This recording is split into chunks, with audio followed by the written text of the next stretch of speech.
ഏറ്റവും കൂടുതൽ അവാർഡുകൾ വാരിക്കൂട്ടിയത് ആടുജീവിതം. ഏകദേശം 10 അവാർഡുകളാണ് ആടുജീവിതം വാരിക്കൂട്ടിയത്. ആടുജീവിതത്തിലെ അഭിനയത്തിന് പ്രത്യേക ജൂറി പരാമർശം. KR രാഹുൽ കലാമൂല്യമുള്ള ജനപ്രിയ ചിത്രമെന്ന അവാർഡ് ആടുജീവിതത്തിന്. ആടുജീവിതത്തിലൂടെ മികച്ച മേക്കപ്പ് ആർട്ടിസ്റ്റായി രഞ്ജിത്ത് അമ്പാടി, മികച്ച തിരക്കഥാകൃത്തും സംവിധായകനും ബ്ലസിയും, മികച്ച നടനായി പൃഥ്വിരാജിനെ തിരഞ്ഞെടുക്കപ്പെട്ടു. ആടുജീവിതത്തിലെ ശബ്ദമിശ്രണത്തിന് റസൂൽ പൂക്കുറ്റിയും ശരത് മോഹനും അവാർഡുകൾ വാങ്ങി. മമ്മൂട്ടിയുടെ കാതലാണ് മികച്ച ചിത്രം. മികച്ച രണ്ടാമത്തെ ചിത്രം ഇരിട്ട.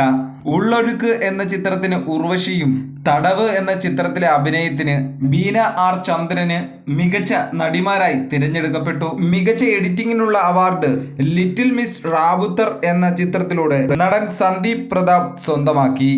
കൂടുതൽ ചലച്ചിത്ര വാർത്തകൾ അറിയുവാൻ ഈ ചാനൽ സബ്സ്ക്രൈബ് ചെയ്യൂ. ഈ വർഷത്തെ അവാർഡിനെ കുറിച്ച് എന്താണ് നിങ്ങളുടെ അഭിപ്രായം? കമന്റ് ചെയ്യൂ. അടുത്ത വീഡിയോ കാണാം. Good bye.